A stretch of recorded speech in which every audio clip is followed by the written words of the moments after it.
क्या हो अगर कोई आपके कमरे में आए और बिना बोले ही आपकी पूरी एनर्जी बदल दे? क्या यह पॉसिबल है कि आपकी किस्मत आपके ऑरा में ही छिपी है? क्या आपने कभी सोचा है कि जब आप किसी इंसान से मिलते हैं तो बिना कुछ कहे ही उसके बारे में एक एहसास क्यों हो जाता है? कभी अचानक किसी से मिलकर दिल में खुशी और सुकून महसूस होता है और कभी किसी से मिलकर बेचैनी और डर। आखिर ऐसा क्यों? यही है ऑरा यानी आभा मंडल।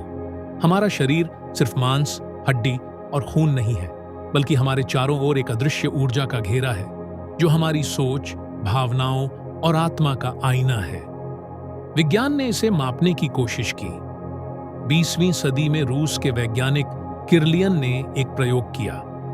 उन्होंने पत्तियों और इंसानों की उंगलियों की तस्वीर खींचने की कोशिश की। साधारण कैमरे से नहीं, बल्कि एक खास इलेक्ट्रिक फोटोग्राफी तकनीक से। जो तस्वीर सामने आई उसमें साफ दिख रहा था पत्ते और इंसान के चारों ओर एक चमकती हुई रोशनी। विज्ञान ने पहली बार मान लिया, इंसान सिर्फ शरीर नहीं है, बल्कि उसके चारों ओर एक ऊर्जा की परत है। लेकिन विज्ञान ने जो फोटो खींची, योगियों ने हजारों साल पहले ही आंख बंद करके देख लिया था। योग सूत्र में पतंजलि लिखते हैं, साधक जब ध्यान और प्राणायाम में गहराई से उतरता है तो वह न सिर्फ अपने भीतर की ऊर्जा देखता है, बल्कि दूसरे इंसानों का आभा मंडल भी पढ़ सकता है। बुद्ध के बारे में कहा जाता है कि जब वे किसी सभा में प्रवेश करते थे तो लोग बिना बोले ही शांति महसूस करने लगते थे, क्योंकि उनका ऑरा इतना विशाल और पवित्र था कि पूरी भीड़ की ऊर्जा बदल जाती थी। सोचिए, अगर ऑरा सच है तो क्या ये हमारी किस्मत को प्रभावित करता है? क्या यही वजह है कि कुछ लोग जहां जाते हैं वहां सफलता, प्रेम और समृद्धि खींच लाते हैं, और कुछ लोग हमेशा दुख और असफलता में डूबे रहते हैं? विज्ञान कहता है, ऑरा दरअसल हमारी बायोमैग्नेटिक फील्ड है। जैसे धरती का अपना चुंबकीय क्षेत्र होता है जो हर चीज को खींचता है, वैसे ही इंसान का ऑरा उसके विचारों और भावनाओं के हिसाब से बदलता रहता है। पॉजिटिव सोच और ध्यान से ऑरा चमकता है, नेगेटिविटी और गुस्से से ऑरा काला और धुंधला हो जाता है।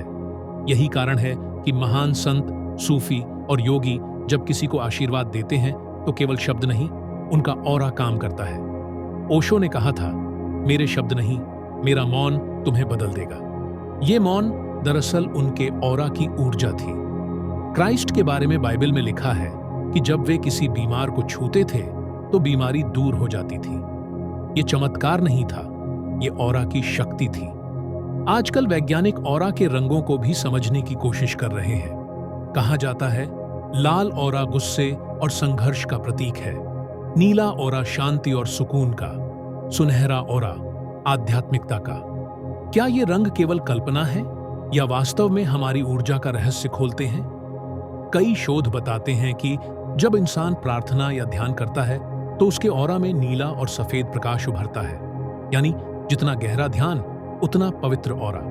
अब सोचिए, आपका ऑरा आपके जीवन का सबसे बड़ा सीक्रेट है।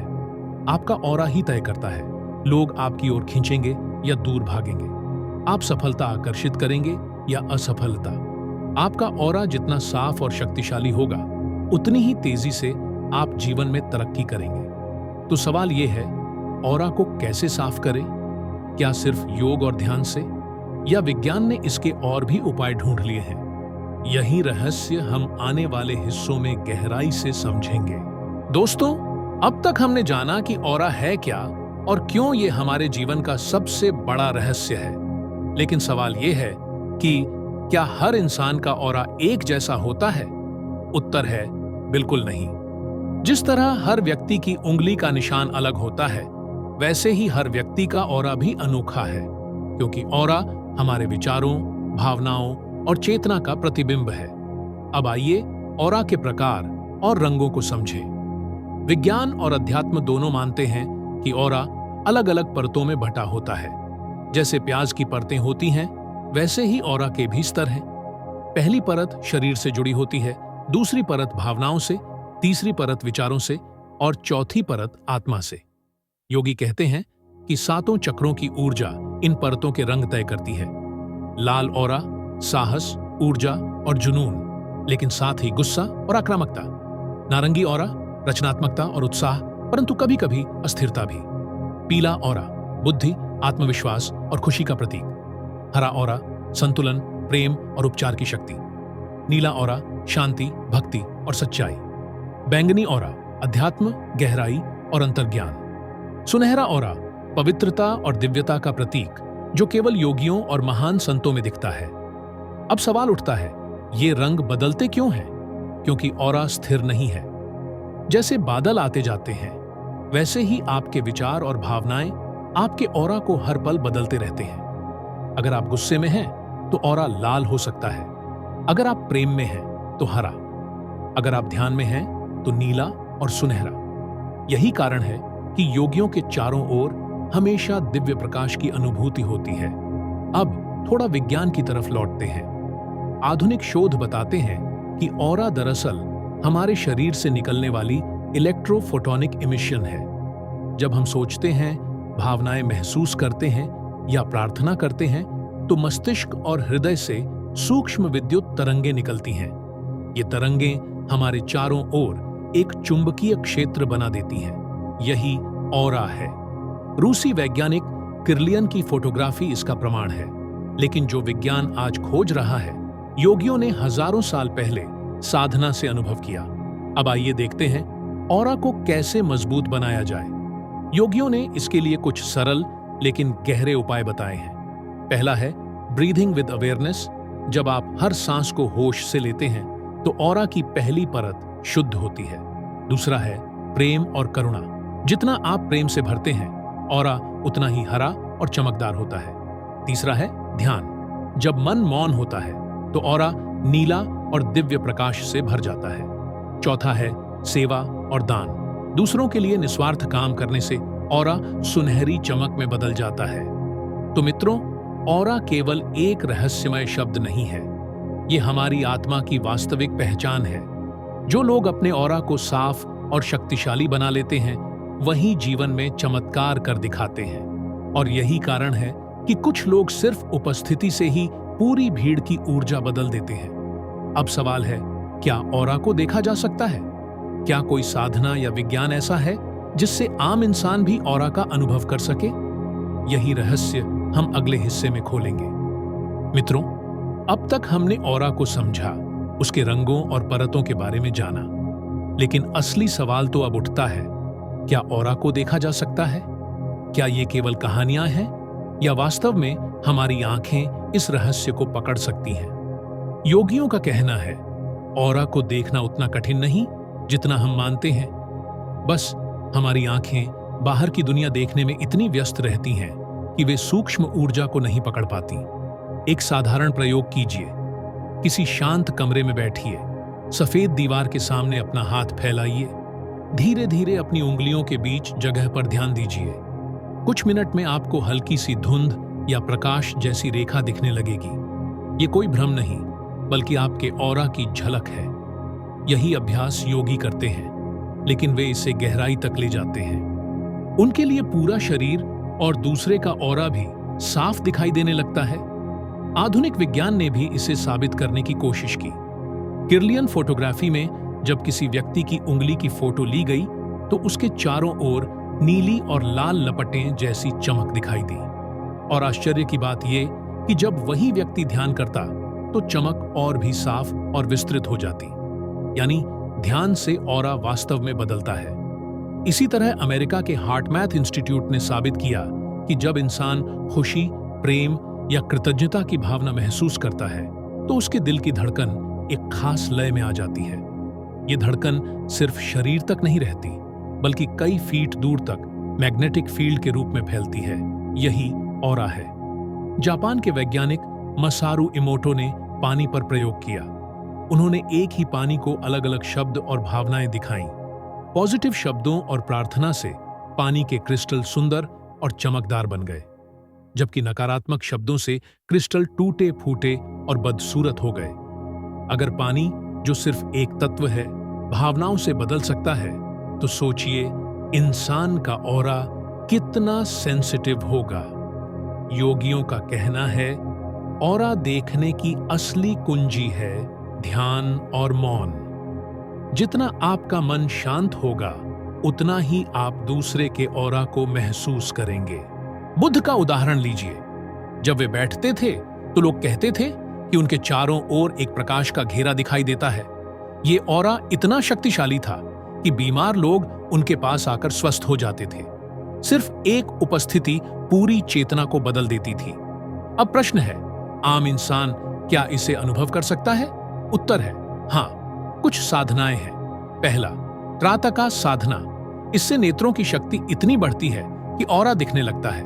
दूसरा, प्राणायाम। जब श्वास नियंत्रित होती है तो भीतर की ऊर्जा स्थिर होती है और ऑरा का अनुभव सरल होता है। तीसरा, मौन साधना। जब आप कई घंटों तक बोलना बंद करके सिर्फ देखना और सुनना सीखते हैं तो ऑरा स्वयं प्रकट होने लगता है। अब एक और रहस्य, ऑरा को देखने से भी बड़ा अनुभव है ऑरा को महसूस करना। कई लोग कहेंगे हमें तो कुछ दिखाई नहीं देता, लेकिन आपने महसूस तो किया ही है कि कोई व्यक्ति पास आता है और अचानक बेचैनी बढ़ जाती है, या कोई आता है और शांति महसूस होती है। यही ऑरा का अनुभव है। देखना तो सिर्फ अभ्यास का परिणाम है, लेकिन महसूस करना हर इंसान रोज करता है। तो मित्रों, ऑरा को देखना कोई जादू नहीं है, बल्कि एक साधना है। योगी इसे सहज रूप से देख लेते हैं और वैज्ञानिक इसे कैमरे से पकड़ने की कोशिश कर रहे हैं। लेकिन असली सवाल यह है, अगर ऑरा इतना शक्तिशाली है तो क्या इसे बदला भी जा सकता है? क्या हम अपने ऑरा को शुद्ध और शक्तिशाली बना सकते हैं ताकि पूरा जीवन बदल जाए? इसी रहस्य को हम अगले हिस्से में समझेंगे। मित्रों, ऑरा का सबसे बड़ा रहस्य यही है, ये स्थायी नहीं होता। यह हर पल बदलता है। जैसा आपका मन वैसा आपका ऑरा। अगर मन नकारात्मक है तो ऑरा धुंधला और काला हो जाएगा। अगर मन सकारात्मक है तो ऑरा सुनहरी और उज्जवल हो जाएगा। यानी आपके ऑरा की चाबी आपके ही हाथों में है।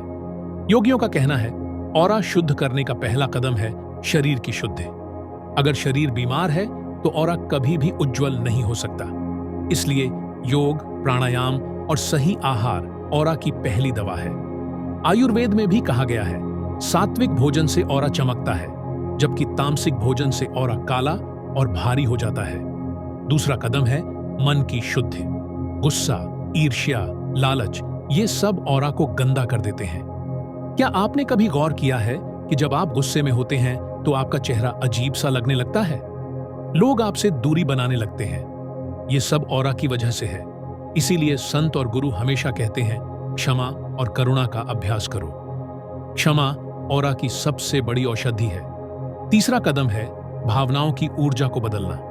अगर आपके अंदर प्रेम है तो ऑरा हरे और गुलाबी रंग का हो जाएगा।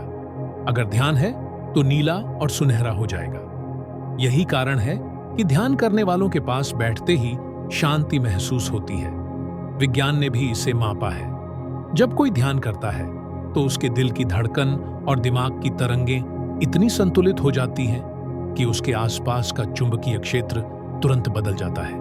अब आते हैं चौथे और सबसे गहरे कदम पर, सेवा और दान। ओशो कहते थे, जब तुम दूसरों के लिए बिना स्वार्थ काम करते हो तो तुम्हारा ऑरा सुनहरी रोशनी से भर जाता है, क्योंकि उस समय तुम खुदा या ईश्वर के सबसे करीब होते हो। गौतम बुद्ध ने भी यही सिखाया। करुणा ही सबसे बड़ा ध्यान है, यानी दूसरों का दुख बांटना ही ऑरा को सबसे तेजी से शुद्ध करता है। ऑरा बदलने के लिए कुछ साधारण अभ्यास। हर सुबह सूरज की रोशनी में 5 मिनट खड़े होइए, गहरी सांस लीजिए। यह ऑरा को तुरंत ऊर्जा देता है। पानी पीते समय उसमें कृतज्ञता भरकर पीजिए। पानी ऑरा की शुद्धि का सबसे आसान साधन है। सोने से पहले 2 मिनट मौन में बैठिए और कल्पना कीजिए कि आपके चारों ओर सुनहरी रोशनी फैल रही है। यह कल्पना धीरे धीरे हकीकत बन जाती है। और सबसे महत्वपूर्ण, नकारात्मक लोगों और वातावरण से दूरी बनाए, क्योंकि ऑरा एक चुंबक है। जो भी आसपास है उसे खींच लेता है। ये केवल सिद्धांत नहीं, बल्कि आजमा कर देखिए। अगले 7 दिन हर सुबह सूरज की किरणों में 5 मिनट खड़े होकर गहरी सांस लीजिए। आप खुद देखेंगे कि आपका मूड, सोच और ऑरा कैसे बदलता है। और अगर आपको फर्क महसूस हो तो कमेंट्स में जरूर लिखिए, ताकि और लोग भी प्रेरित हों। तो मित्रों, ऑरा कोई रहस्यमय कल्पना नहीं, बल्कि आपके जीवन की सबसे गहरी सच्चाई है। आपका ऑरा ही आपकी किस्मत है। अगर आप चाहते हैं कि जीवन में प्रेम, सफलता और शांति आए, तो पहले अपना ऑरा बदलो। ऑरा बदलना मतलब शरीर की देखभाल, मन की शुद्धि, भावनाओं का संतुलन और निस्वार्थ सेवा। यही 4 कदम आपको साधारण इंसान से असाधारण बना देंगे। अब सवाल है, क्या ऑरा केवल हमारे जीवन को प्रभावित करता है या पूरे ब्रह्मांड से जुड़ा है? क्या हमारा ऑरा सचमुच तारों और ग्रहों की ऊर्जा से संवाद करता है? यही रहस्य हम अगले हिस्से में गहराई से जानेंगे। क्या आपने कभी रात के आकाश की ओर देखा है? लाखों तारे, ग्रह और आकाश गंगाएं सब जैसे मौन में चमक रहे हों। क्या यह सिर्फ बाहर है या हमारे भीतर भी कोई तारामंडल है? योगियों ने कहा, जैसे ब्रह्मांड का आभा मंडल है, वैसे ही हर इंसान का ऑरा है। यानी जो कुछ ऊपर है वही नीचे भी है। विज्ञान भी अब मानने लगा है कि हमारा शरीर केवल एक अलग अस्तित्व नहीं, बल्कि पूरे कॉस्मिक नेटवर्क का हिस्सा है। नासा के वैज्ञानिक कहते हैं, जब ब्रह्मांड में सोलर फ्लेयर या मैग्नेटिक तूफान आता है तो पृथ्वी का चुंबकीय क्षेत्र बदल जाता है। और हैरानी की बात, उसी समय इंसानों की भावनाएं और ऑरा भी प्रभावित होता है। यानी हमारा ऑरा सचमुच ग्रहों और तारों की लय से जुड़ा है। यौगिक ग्रंथों में कहा गया है, हर इंसान के ऑरा में 7 प्रमुख तरंगें होती हैं, जो 7 चक्रों से निकलती हैं। और यही तरंगें ब्रह्मांड की 7 ऊर्जाओं से मेल खाती हैं। उदाहरण के लिए, मूलाधार चक्र का संबंध पृथ्वी से है, अनाहत चक्र का संबंध आकाश और प्रेम से है, सहस्रार का संबंध पूरे ब्रह्मांडीय प्रकाश से है। यानी हम सिर्फ शरीर नहीं, बल्कि चलता फिरता ब्रह्मांड है। अब मनोविज्ञान भी एक रोचक बात कहता है। जब हम ध्यान करते हैं तो हमारे दिमाग की अल्फा और थीटा वेव्स सक्रिय होती हैं। ये वही तरंगें हैं जो धरती के शुमान रेजोनेंस, पृथ्वी की प्राकृतिक आवृत्ति से मेल खाती हैं। यानी जब आप गहरे ध्यान में होते हैं तो आपका ऑरा धरती और ब्रह्मांड दोनों से तालमेल बना लेता है। इसीलिए योगियों का कहना है, ध्यान करने वाला ब्रह्मांड से सीधे जुड़ जाता है। बुद्ध का उदाहरण लीजिए। जब वे ज्ञान प्राप्त कर रहे थे तो कहा जाता है कि पूरा ब्रह्मांड मौन हो गया। ये कोई रूपक नहीं था। उस समय उनका ऑरा ब्रह्मांडीय लहरों से इतना मेल खा गया था कि पूरा अस्तित्व उनके साथ एक हो गया। इसीलिए बुद्ध कहते थे, मैं और ब्रह्मांड अलग नहीं है। ऑरा और ब्रह्मांड का संबंध समझने का सबसे सरल तरीका है ध्यान के समय खुले आकाश को देखना। योगी अक्सर तारे देखकर ध्यान करते हैं, क्योंकि जब आप आकाश को देखते हैं तो धीरे धीरे आपका ऑरा ब्रह्मांड की ऊर्जा से जुड़ जाता है। कभी आपने महसूस किया है, जब आप तारों को देर तक देखते हैं तो मन अचानक शांत हो जाता है? यही ऑरा और ब्रह्मांड का मेल है। तो मित्रों, ऑरा केवल व्यक्तिगत ऊर्जा नहीं, बल्कि ब्रह्मांड से हमारा सीधा पुल है। हमारे विचार, भावनाएं और साधनाएं, ये सब तरंगें बनकर ब्रह्मांड में गूंजती हैं और ब्रह्मांड उन तरंगों का उत्तर देता है। इसलिए कहा गया है, जैसी तरंगें आप भेजते हैं वैसा ही ब्रह्मांड आपको लौटाता है। अब सवाल है, क्या ऑरा केवल जीवन और ब्रह्मांड से जुड़ा है या मृत्यु के बाद भी इसका अस्तित्व बना रहता है? क्या ऑरा आत्मा का असली वस्त्र है? यही रहस्य हम अगले हिस्से में खोलेंगे। मित्रों, अब सबसे बड़ा प्रश्न खड़ा होता है, जब इंसान मरता है तब ऑरा का क्या होता है? क्या वह खत्म हो जाता है या आत्मा के साथ आगे बढ़ता है?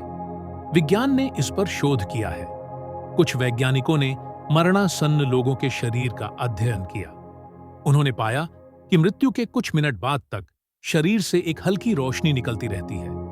किरलियन फोटोग्राफी में भी यह दिखा। मृत शरीर के आसपास एक अजीब सी चमक धीरे धीरे मिटने लगती है। यानी मृत्यु के बाद भी ऑरा तुरंत गायब नहीं होता, बल्कि धीरे धीरे अलग होता है। योगियों और संतों का अनुभव इससे भी गहरा है। वे कहते हैं, ऑरा ही आत्मा का पहला वस्त्र है। जब शरीर छूटता है तो आत्मा ऑरा के साथ ही आगे बढ़ती है।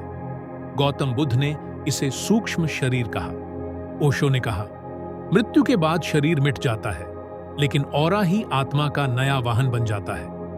भारत के प्राचीन ग्रंथों में मृत्यु के बाद के ऑरा का सुंदर वर्णन है। गरुड़ पुराण कहता है, आत्मा जब शरीर से निकलती है तो उसके चारों ओर प्रकाश का एक गोला रहता है। यही प्रकाश आत्मा को अगले लोक तक ले जाता है और इसी प्रकाश के आधार पर तय होता है कि आत्मा कहां जाएगी, स्वर्ग, नर्क या मोक्ष की ओर। यानी ऑरा ही आत्मा का पासपोर्ट है। यही कारण है कि कई संस्कृतियों में मृत्यु के बाद दीपक जलाने, प्रार्थना करने या 13 दिन तक विशेष साधना करने की परंपरा है, ताकि आत्मा का ऑरा प्रकाश की ओर जाए, अंधेरे में न भटके। ये परंपराएं सिर्फ धार्मिक रस्में नहीं, बल्कि ऑरा और आत्मा की यात्रा से जुड़ी गहरी वैज्ञानिक समझ हैं। मनोविज्ञान भी एक इशारा देता है। नियर डेथ एक्सपीरियंस में कई लोग कहते हैं, जब मैं बेहोश पड़ा था, मैंने अपने शरीर को ऊपर से देखा और मैंने देखा कि मेरे चारों ओर रोशनी थी। ये ऑरा ही था जो आत्मा को शरीर से बाहर ले जा रहा था। तो मित्रों, ऑरा केवल जीवन का दर्पण नहीं, बल्कि मृत्यु के बाद आत्मा का साथी है। अगर ऑरा शुद्ध है, सुनहरा है, तो आत्मा प्रकाश की ओर जाती है। अगर ऑरा काला और भारी है, तो आत्मा अंधेरे में भटकती रहती है। इसीलिए सभी धर्म, सभी गुरु यही कहते हैं, अपने विचारों और कर्मों को पवित्र करो, क्योंकि मृत्यु के समय धन, पद, शोहरत कुछ साथ नहीं जाएगा, केवल ऑरा साथ जाएगा। तो मित्रों, याद रखिए, मौत के बाद न धन साथ जाएगा, न पद, न शोहरत। सिर्फ एक ही चीज साथ जाएगी, आपका ऑरा। यही ऑरा आत्मा का असली वस्त्र है। सवाल यह है, आप अपने ऑरा को कैसा बुन रहे हैं? काला और भारी या सुनहरा और दिव्य? अगर ये बातें आपके दिल को छू गईं, तो इस वीडियो को लाइक कीजिए, अपने दोस्तों के साथ शेयर कीजिए। और हाँ, ऐसे ही गहरे रहस्यों को जानने के लिए हमारे चैनल समरी जंक्शन को सब्सक्राइब करना मत भूलिए, क्योंकि हो सकता है अगला सच आपकी जिंदगी ही बदल दे।